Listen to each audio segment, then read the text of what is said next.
केंद्रातील पंतप्रधान नरेंद्र मोदी यांच्या नेतृत्वाखालील सरकारच्या 12 वर्षांच्या तपपूर्तीनिमित्त रविवारी वाशी येथील आर्य समाज हॉल सेक्टर 9 येथे विकसित भारत संकल्प संमेलन तसेच मोदी सरकारच्या 12 वर्षांच्या कार्यकाळावरील विशेष प्रदर्शनीचे आयोजन करण्यात आले. हा कार्यक्रम भारतीय जनता पार्टी नवी मुंबई जिल्हा व जिल्हाध्यक्ष डॉक्टर राजेश पाटील यांच्या माध्यमातून आयोजित करण्यात आला होता. या संमेलनासाठी प्रदेश सरचिटणीस तथा आमदार योगेश सागर हे प्रमुख वक्ते म्हणून उपस्थित होते. त्यांनी मोदी सरकारनं गेल्या 12 वर्षात देशाच्या विकासासाठी राबवलेल्या विविध लोककल्याणकारी योजना, ऐतिहासिक निर्णय आणि भारताला जागतिक स्तरावर मिळवून दिलेल्या सन्मानाबाबत सविस्तर मार्गदर्शन केले. कार्यक्रमाला भाजपा जिल्हाध्यक्ष डॉक्टर राजेश पाटील, महापौर सुजाता पाटील, सभागृह नेते सागर नाईक, कोकण विभागीय संवादक अभिजित पेडणेकर, नगरसेवक सुरेश शेट्टी, नगरसेविका सायली शिंदे, भारती पाटील, अंजली वाळुंज, माजी नगरसेवक काशीनाथ पाटील, घनश्याम मढवी, माजी नगरसेविका उषा भोईर, माजी महापौर सुषमा दांडे, माजी नगरसेविका शिल्पा कांबळी यांच्यासह अनेक पदाधिकारी उपस्थित होते. तसेच मंडळ अध्यक्ष विकास सोरटे, संतोष मुळे, अनिकेत पाटील, संतोष नाईक, पंकज आंबेरकर, अजय सिंग, परिवहन सदस्य राजेश राय, युवा मोर्चाचे निकेतन पाटील, एससी मोर्चाचे सुभाष गायकवाड यांच्यासह पक्षाचे अनेक कार्यकर्ते आणि पदाधिकारी उपस्थित होते. यावेळी नवी मुंबईतील डॉक्टर, वकील, शिक्षक, व्यापारी तसेच विविध क्षेत्रातील मान्यवरांनी मोठ्या संख्येने उपस्थित राहून कार्यक्रमाला उत्स्फूर्त प्रतिसाद दिला. मोदी सरकारच्या 12 वर्षांच्या यशस्वी वाटचालीचा आढावा घेणारी प्रदर्शनी नागरिकांसाठी आकर्षणाचा केंद्रबिंदू ठरली. या कार्यक्रमाच्या यशस्वी आयोजनाबद्दल जिल्हाध्यक्ष डॉक्टर राजेश पाटील यांच्या नेतृत्वाचे उपस्थितांनी कौतुक केले. विकसित भारताच्या संकल्पनेला जनमानसात अधिक बळकटी देण्यासाठी अशा कार्यक्रमांची आवश्यकता असल्याचे मत यावेळी व्यक्त करण्यात आले.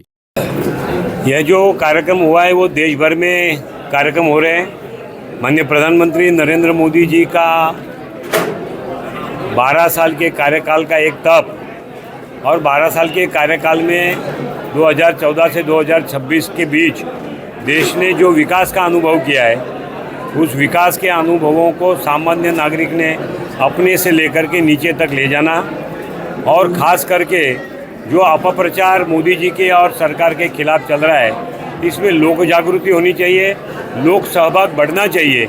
इसका ये प्रयत्न है. इसके अंतर्गत आज नई मुंबई में प्रबुद्ध नागरिकों का इंटेलेक्चुअल सेल का यह एक कार्यक्रम हुआ है. सर, नीट पेपर लीक हुआ है, इसके पर आपके एक कार्यकर्ता ने सवाल किया, तो केंद्र में भी आपकी मैंने कार्यकर्ता ने सवाल किया, उसको मैंने कार्यकर्ता को जवाब दिया. सर, केंद्र में भी आपकी सरकार है और 22 राज्यों में आपकी सरकार है, फिर आप इससे किनारा कैसे कर सकते हैं? देखिए, नीट के पेपर के लीकेज से किनारा नहीं किया गया है. जो यंत्रणा में खामी थी, उस यंत्रणा को माननीय प्रधानमंत्री जी ने स्वयं मॉनिटर किया है. नीट की दूसरी परीक्षा 21 को आ रही है. विद्यार्थी उस परीक्षा के अंदर मग्न है. विद्यार्थियों को डिस्टर्ब करने का काम कोई एक अमेरिका से आया हुआ व्यक्ति विदेशी फंडों के माध्यम से करने का प्रयत्न करता है. मेरी मीडिया के मेरे मित्रों से विनती है कि नीट की परीक्षा में विद्यार्थियों को अब आसानी से नीट की परीक्षा देने दीजिए और उनकी जो मेहनत है उसकी सफलता के लिए मैं शुभकामनाएं देता हूँ. कोई युवा काम नहीं कर रहा है. हर युवा काम के तलाश में रहता है. समय पर उसको जो मौका मिलता है उसको वो साधता है और उस प्रकार से वो काम करने का प्रयत्न करता है. देश में कुछ ऐसे लोग हैं जो सरकार के विरुद्ध और ख़ास करके मोदी जी के विरुद्ध कुछ षड्यंत्र करने के लिए युवाओं को उकसाने का काम करते हैं और किसी भी विषय का अर्थ बदल करके लोगों के सामने ले जाते हैं और आंधरेश खड़ा करने का प्रयत्न करते हैं. उनके बारे में जो भी करना पड़ेगा वो हमारा नेतृत्व भी करेगा और उनके कहने के अनुसार हम भी करेंगे. भारतीय जनता पार्टी नवी मुंबई जिल्ह्याच्या वतीनं विकसित भारत संकल्प मेळावा म्हणजे विचारवंतांचा मेळावा, प्रबुद्ध संवाद मेळावा हे ह्या ठिकाणी आज आयोजित केलं होतं. आज ह्या कार्यक्रमासाठी प्रदेशाचे आमचे सरचिटणीस सन्मान्य आमदार योगेश सागरजी या ठिकाणी आले होते. आपल्या सन्मान्य महापौर सुजाताताई पाटील आणि त्याचबरोबर आपले सन्मान्य सभागृह नेते सागरजी नाईक साहेब या ठिकाणी उपस्थित होते. अनेक आमचे पदाधिकारी कार्यकर्ते उपस्थित होतेच, परंतु हा कार्यक्रम आपण का ठेवतो? ही तपपूर्तीचा हा कार्यक्रम आहे. मोदीजींच्या आपल्या 2014पासून 2026पर्यंत 12 वर्ष त्या ठिकाणी झाली. 12 वर्षाचा कालावधी घ्या आणि 55 ते 60 वर्षाचा त्याच्या अगोदरचा कालावधी घ्या. कुठे प्रगती झाली नाही ह्या मताचे आम्ही नाही आहोत, परंतु जी प्रगती देशाला अपेक्षित आहे, जी प्रगती समाजातल्या प्रत्येक घटकांना अपेक्षित आहे, ही 2014 नंतर झाली. 2014च्या अगोदर फक्त आपण त्या ठिकाणी भ्रष्टाचार ऐकत होतो. त्या ठिकाणी ऐतिहासिक असे स्कॅम आपण ऐकत होतो. मग त्याच्यामध्ये 2G स्पेक्ट्रमसारखा घोटाळा असेल, कोयला घोटाळा असेल, हे आपण घोटाळा ऐकत होतो. परंतु 2014 नंतर एक सिंगल दाग देखील भ्रष्टाचाराचा न लागलेले आपले यशस्वी पंतप्रधान नरेंद्र मोदीजी आहेत. त्यांच्या काळामध्ये तंत्रज्ञान पूर्वी होता, परंतु तंत्रज्ञानाचा वापर कसा केला पाहिजे, तो तंत्रज्ञानाचा अतिशय चांगल्या प्रकारे वापर करून गरिबांच्या कल्याणासाठीचा अजेंडा तयार करून त्यांच्यामार्फत लाभ सामान्यांना देण्याचा प्रयत्न केला. ही तंत्रज्ञानाची त्या ठिकाणी उपयुक्तता असते. नरेंद्र मोदीजींनी या सगळ्या गोष्टी आपल्या स्वबळावर ह्या ठिकाणी करण्याचा देशामधला प्रयत्न केला आणि त्याच माध्यमातून आपल्या देशाचा गौरव संपूर्ण जगामध्ये त्या माध्यमातून झालेला आहे. म्हणून ही सगळी माहिती आपल्या इथल्या सगळ्या लोकांमध्ये पोचली पाहिजे. मग ॲडव्होकेट असतील, कोणी इंजिनियर असतील, कोणी शिक्षक वृंद असतील, अनेक त्या समाजातले काही इन्फ्लुएन्शियल अशी मंडळी आहे ती आज ह्या ठिकाणी उपस्थित होते.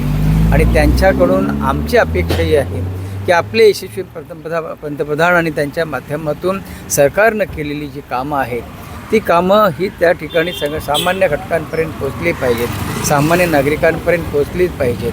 देशामध्ये विकास झाला आहे, तो विकास लोकांपर्यंत पोचला आहे का?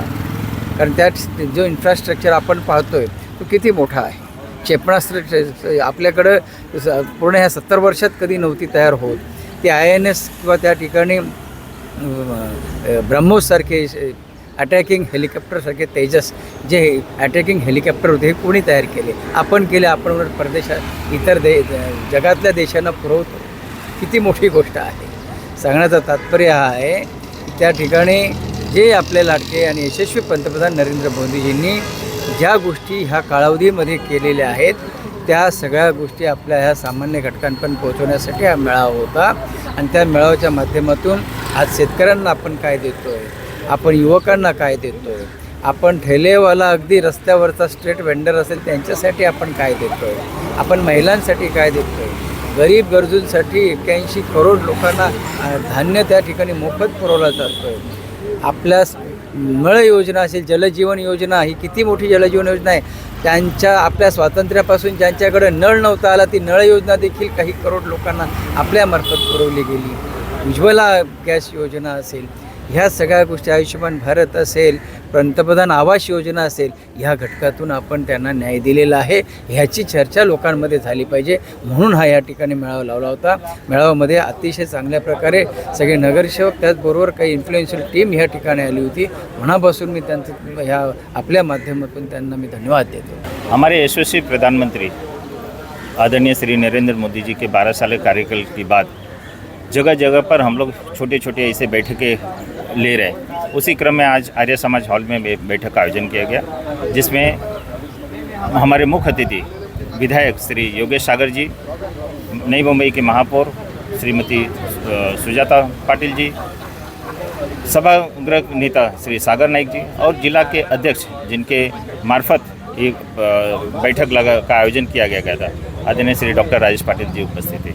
आप देखेंगे यहाँ पर आज जो भाजपा के कार्यकर्ता कम थे, यहाँ पर जो इंटेलेक्चुअल लोग हैं, जैसे कोई एडवोकेट है, कोई डॉक्टर है, कोई टीचर्स है, इन लोगों के साथ बैठक कर जो 12 साल में जो सरकार की कार्य है उसके बारे में योगेश सागर जी ने अपना सबका संबोधित किया. इसके पीछे कारण ये है कि ये जो इन्फ्लुएंशियल लोग हैं, मान लीजिए कोई एडवोकेट है, कोई टीचर है, कोई डॉक्टर है, इनके पास दिनचर्या में 50-100 लोग मिलते हैं और एक चर्चाएँ होती है. तो इनके माध्यम से हम जन जन तक अपने सरकार की जो उपलब्धियां हैं वो बताने का कार्य करते हैं. इसी सब योजनाओं में मतलब कि सब योजनाओं के बारे में तो आदरणीय योगेश सागर जी और जिला अध्यक्ष डॉक्टर राजेश पाटिल जी ने सब विस्तार से बताया। इसके लिए मैं वो सब नहीं बता रहा हूँ, सिर्फ यही बता रहा हूँ कि जितनी भी सैकड़ों योजनाएं धरातल पर उतरी हैं उनके बारे में इंटेलेक्चुअल जो बॉडी है उनसे संवाद साधने के लिए ये कार्यक्रम का आज बैठक का आयोजन किया गया।